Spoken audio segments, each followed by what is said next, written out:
Donegan real comfy in that Carnox chair. Just barely making it out under the camera. Look, sometimes you just got to recline in that wonderfully adjustable plush seat. It has been a long day for them. Both players will be back tomorrow. In a lot of ways, this is their first round of day 2. Yeah, after locking it up last round.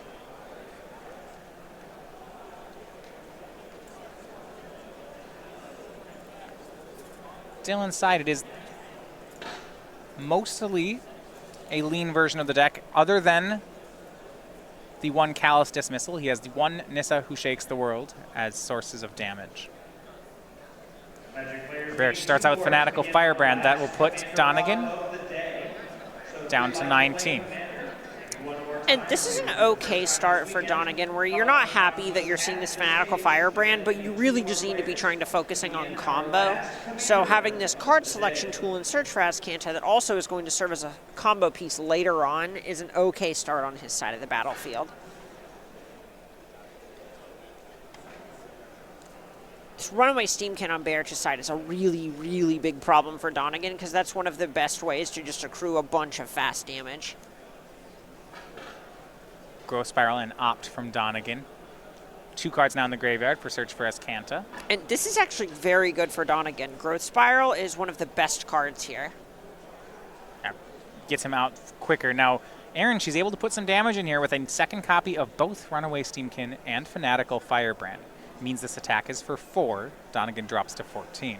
And those Firebrands represent a way to actually deal damage later on through a Root Snare in order to enable things like Light Up the Stage or, you know, Mono Red's favorite thing, putting their opponent to 0. Right, well, the danger here, see, Donegan down to 13 is that as long as Aaron, if she plays another red spell here, we're already seeing 9 points of damage. So it's Chain Whirler, Donegan to 12.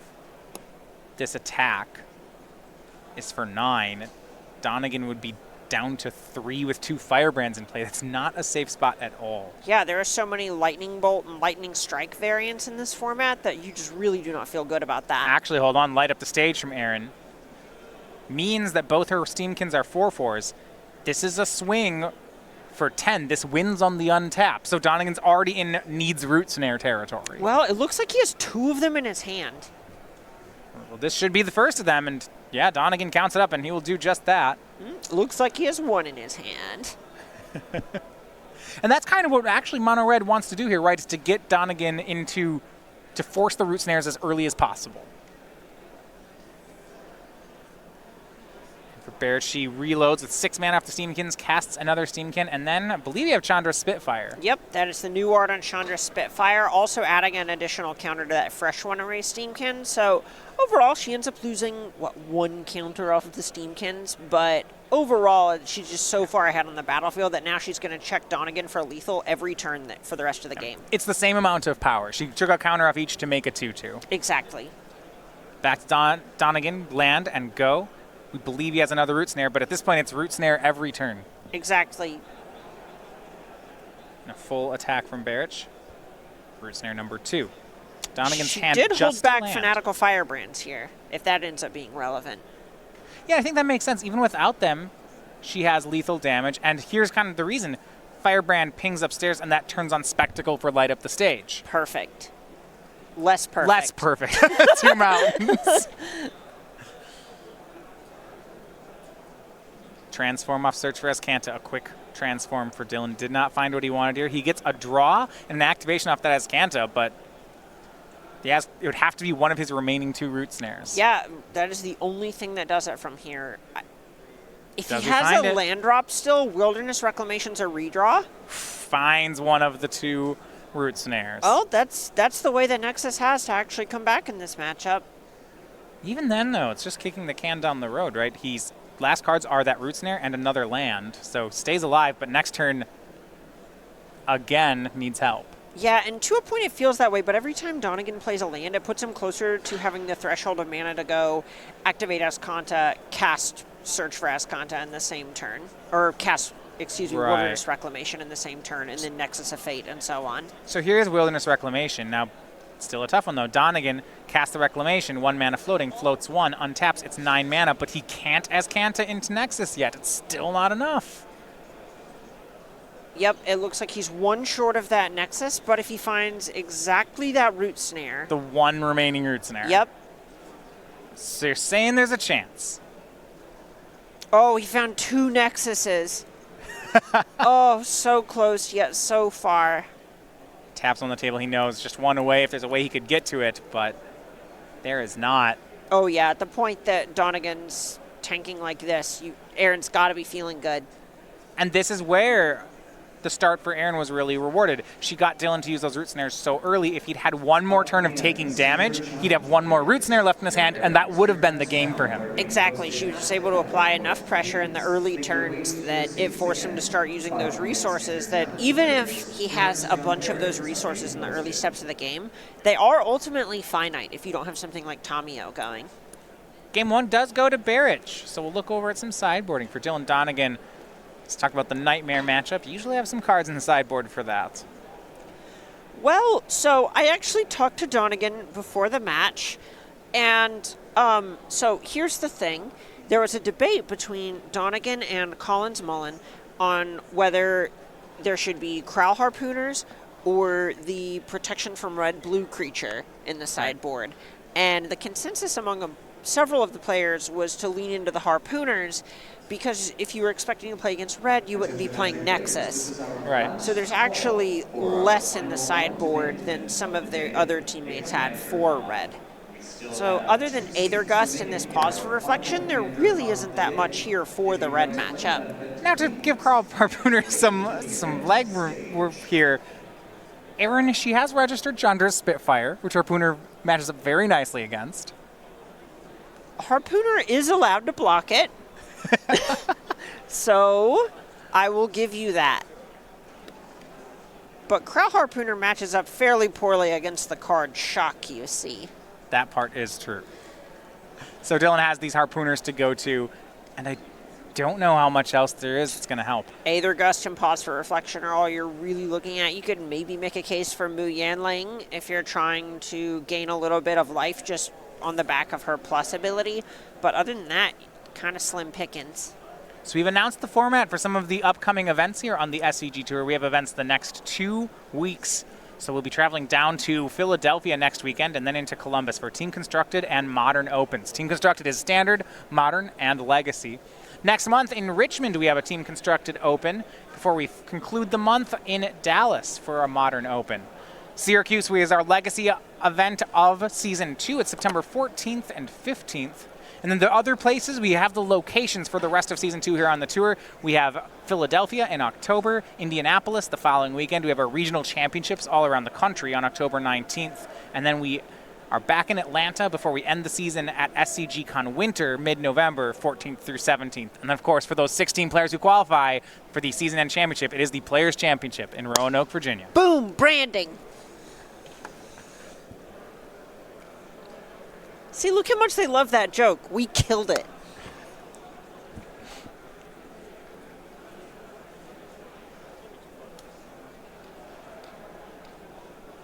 Aaron, a quick send back there.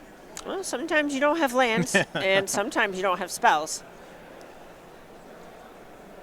Let me keep here for Dylan. You mentioned a great matchup for Aaron. Does she change much on the sideboard here? So the big thing that she's going to be looking at is probably just copies of Chandra, Acolyte of Flame. It's a card that lets you flashback your burn spells, which punches through things like Root Snare. Big game. Sure. And then just the 0 ability to create 1/1s is fine.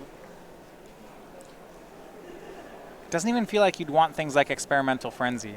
No, you're not very interested in those. She's likely bringing her copy of it out. Either that or copies of Goblin Chainwhirler. That card's generally pretty underwhelming because it doesn't kill anything and is just a 3-mana, 3-power thing.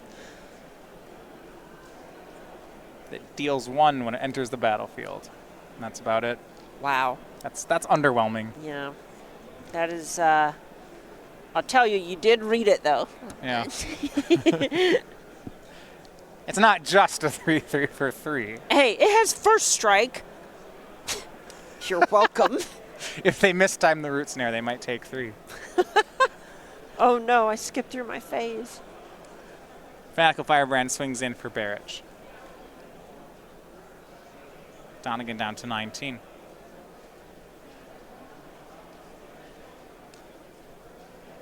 Remember, last game Donegan actually even had the turn 2 growth spiral. It was turn 3. Turn 2 search for Azcanta, turn 3 Right. growth spiral. Still had one on the way up to try to ramp into the finisher, and it was not fast enough. Correct. Yeah, that was just such a big deal that he had pretty close to the ideal draw, and it just was not even good enough. Attacking and light up the stage from Barich shows land and another light up the stage, so she figures just she'll cast the next one. Does mean she cannot convert both the cards. She makes Spitfire, and the shock's going to go away into the Aether. So if Donegan doesn't have a Root Snare right now, this Spitfire can be incredibly punishing.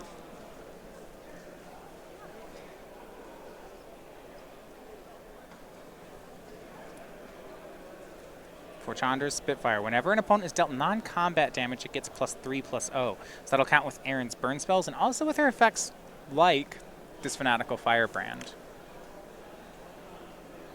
Or this Goblin Chain Whirler. Ooh. So what if the 3/3 for 3 deals 4 when it enters the battlefield? Well, it only deals 1. All right. Chandra's Spitfire, on the other hand. Look, it's very different when Root Snare gets involved. A swing then for 5. Donegan drops to 11. Big show of patience from Donegan, because he does have the Root Snare in hand and chose not to cast it. Right. 11's just a comfortable enough life total, especially when Barich is on 2 cards in hand. Temple of Mystery keeps a card on top.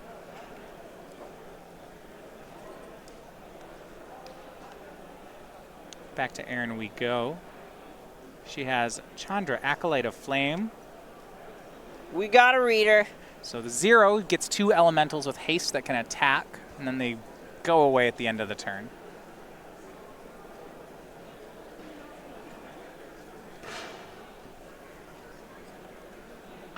Also can increase its own loyalty and can flash back instants or sorcery cards with converted mana cost 3 or less. This card's quietly incredible. Just being able to flash back 2 spells is so good. Lightning Strike from Barich sends Donegan to 8. Spitfire grows. That means the attack is for 8. Yeah, this is Root Snare territory. Root Snaretory, if you will. So turn 5, Barich has forced the Root Snare. And Dylan will cast it. But you guys start counting the non-creature damage here. A flashback on Lightning Strike is 3 more. Fanatical Firebrand makes 4. Erin's not all the way there, but she's not that far off. No, not at all. This is getting really close. Donegan passes with Root Snare up, another Root Snare in his hand. So if she doesn't have the burn yet, how do you feel about her flashing back light up the stage to try to look for some extra action? So that one's pretty close. At this point, I'm pretty interested in just attacking for 4 with Goblin Chain Whirler and Chandra's Spitfire. Kind of serve there and see what happens. Yeah. Well, because the Lightning Strike's in the graveyard and the Firebrand's in play, it should still get the Root Snare. Exactly.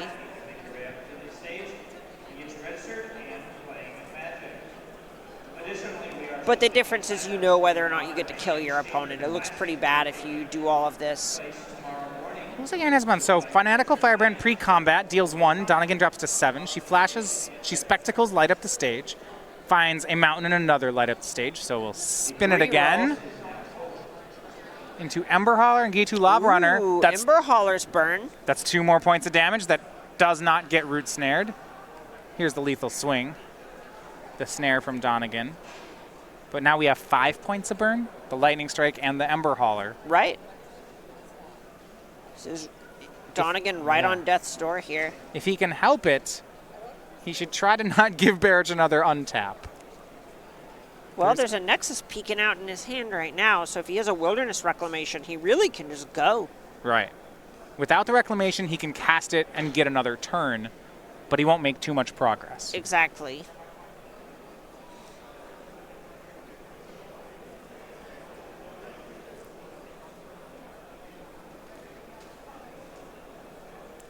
And Donegan thinking, can he I think tap he's the just Azcanta? running the numbers here, because if he has an untapped land and he hits a Wilderness Reclamation off of this Azcanta, he probably wins the game on the spot. Casts Nexus of Fate, plays a land. And because the untapped land was Breeding Pool, Yeah, he just didn't want to risk it at all. He'll get a chance to do it again.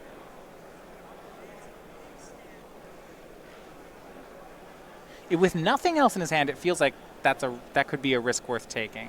Yeah, so here, Root Snare is still an out if Aaron bricks, but if he had paid the 2 life for Breeding Pool, then it's no longer an out. 4 cards, finds a Wilderness Reclamation. If he has a Nexus in hand, it's go time. Here's a land. Here's a Reclamation. Floats 1. 2, 3, 4, 5, 6, 7. Nexus of Fate. Not enough mana to tap that Azcanta. Uh-oh. This is a lot, though. This means that Donegan's going to get up to 9 looks at a Nexus next turn. Yeah, blue mana gone. And Growth Spiral from Donegan. So no turns in the bank. But you're right, enough mana that he really can tap that Azcanta twice. Exactly. Temple of Mystery. Ooh, fancy Donegan. Yeah.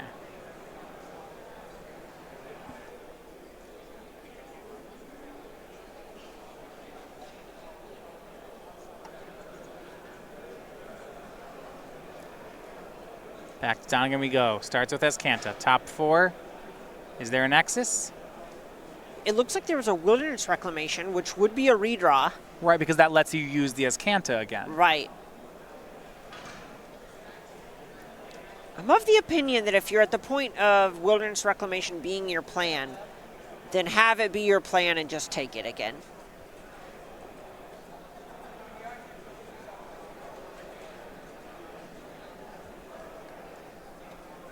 This hurts exactly. Counting. Tomio is an out, but otherwise nothing else really changes here. Yeah, it looks like Dylan has an opt, so he just wanted to make sure that by this opt is truly free. Card on top. He's taking a look over at the other side. It's likely a Tomio on top if he's looking this hard, trying to figure out if rebuying a Root Snare is good enough. Yeah, I mean, the opportunity cost with Tamio is that if you get Tamio this turn, then you don't get to cast that Wilderness Reclamation. Right. So 1 mana floating, 1 Reclamation has been used. Dylan will go back to Azcanta. We found Opt as the best card in the 4. That's most of a miss. Chemister's Insight, the other card in Dylan's hand. Floats 7 mana. All blue, and this is his last untap. Again, Azcanta. Wants all the information before he decides on what to do. Can he find a Nexus? Finds Tamio. There is Nexus of Fate.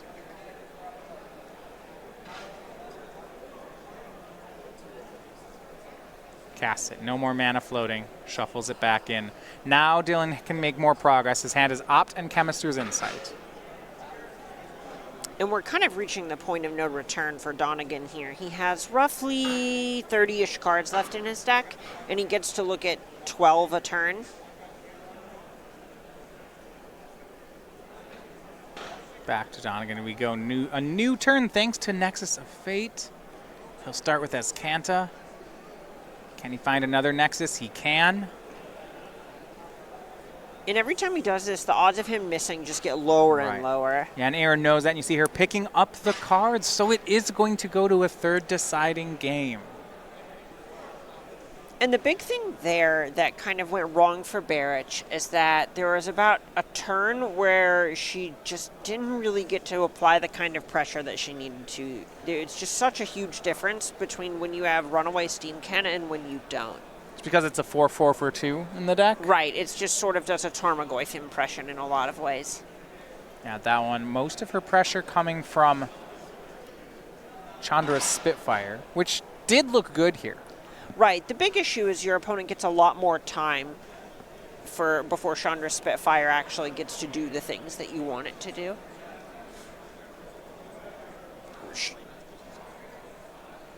So they will look for game 3. Aaron, she'll get to be back on the play for the 3rd game. Again, that was a game where she got Dylan down to his last Root Snare. Switch who's on the play, and it's going to go the other way. Right, that's likely something that's we know that being on the play is a good thing for the red deck, right? That's just kind of a non-statement. but especially as close as we've seen these games be, we've seen just how important that one turn's worth of attacking can be, or that one turn of development or land drops. We saw Donegan literally lose game 1 because he was exactly 1 mana short from casting a Nexus of Fate. Right. And yeah, being on the play is great, but it doesn't always change the game outcome like it does in this matchup. Correct. So great opportunity for her. So we talked about our Season 2 schedule. We also have new playmats here at Season 2 on the SCG Tour. You get them with entry to any Open here in Season 2 or with our Classics as well. So for the standard events, we have Captain's Quarters, the playmat seen here. For modern events, it will be Aurora's Light, and for Legacy, it is Ripped from Reality. You can get each of these illustrations with Open to the Open's Classics Infinite Challenge or the Sealed Spectacular. Find our schedule that we saw at starcitygames.com/schedule. Those artists are just so incredible too. Titus Luntner, Mark Teeden, and John Avon, or excuse me, Lunter, Avon, Teeden, respectively, on those are just incredible Magic artists doing work specifically for these SCG Tour playmats.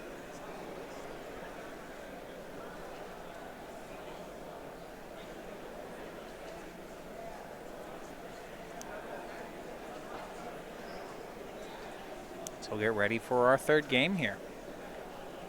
Both games have been quick. Game 1, Aaron got the root snares online on turn 4. Game 2, it took until turn 5, and that really was the difference.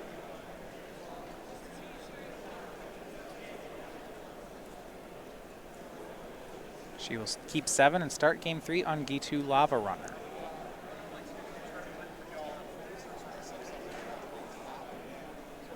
Swinging for 1 and light up the stage. A Shock and a Goblin Chain Whirler. There is no more land.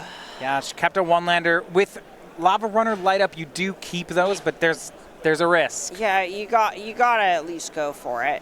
It looks like she has another light up the stage, so all's not lost yet. Another one, and light up land. She'll cast the land.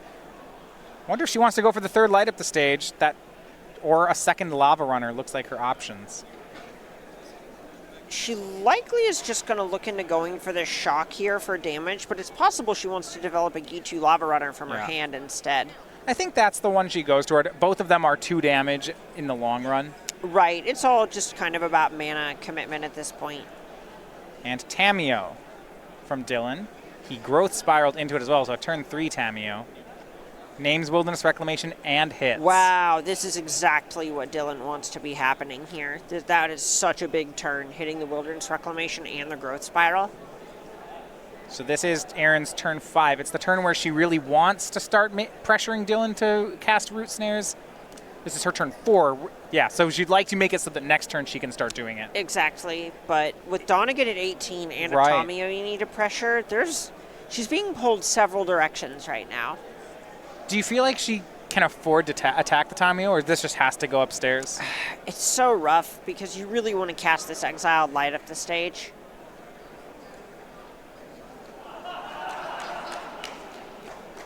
Shock upstairs. And it's ignoring the Tamiyo. Now Spectacle for light up the stage finds Chandra's Spitfire in a mountain. There's the mountain. Swing, and yeah, she is going to go at Tamiyo. So both attacks and that second Shock in hand all take care of the Planeswalker. Yeah, that's the kind of thing that doesn't feel good, but sometimes you just need to... She needs to keep hitting her land drops, or she's never going to actually get to cast all the spells in her hand. Yeah. And kind of worst case scenario, Dylan just follows up with another Tamiyo. Right. This time naming Nexus of Fate. That cannot feel good if you're in Barich's seat. Yeah, Donegan mills over a Root Snare. Doesn't need it this game. Yeah, this is the spot where you basically have to go after the Tamiyo again. Right, because 6 mana, that's the turn when Dylan can start going Reclamation and Nexus in the same turn. Exactly.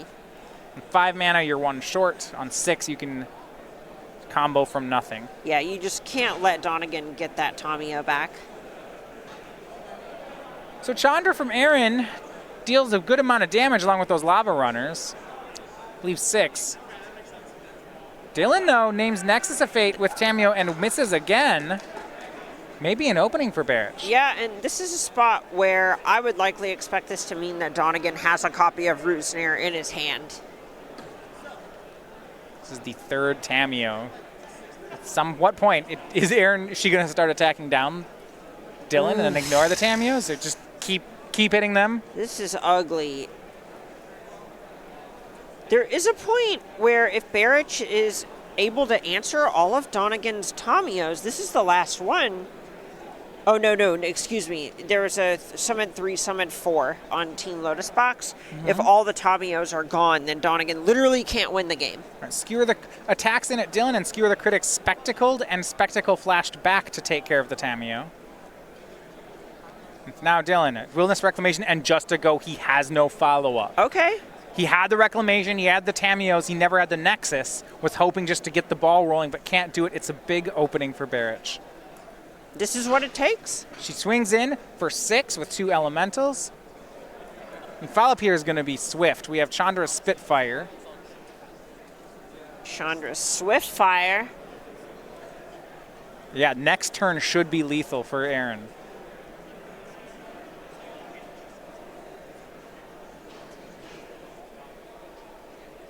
All right, let's see what happens. What can Donegan do? Swing was down to 9. Donegan last turn with just mana, and it's just 2 more Reclamations. So there's the hand.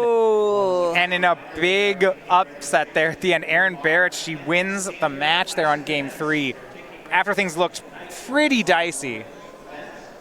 Yeah, that was... So at first we go in expecting this mono red aggro deck to kind of just run over the Simic Nexus deck. And then it kind of, for a minute there, I don't know about you, but I thought we were going to see an upset. Aaron missed her second land drop, threw a light up the stage, had to take a couple of risks and just exile a bunch of cards off of these light up the stages. Didn't even get value off of them, was just having to cast them to hit land drops. Right. But then Donegan bricked a couple times and the game got away from him. Well, Donegan was really hoping that one of these 3 Tamiyos was actually going to stick around. And I want to talk about how it was on Aaron's side for her to not panic in the situation.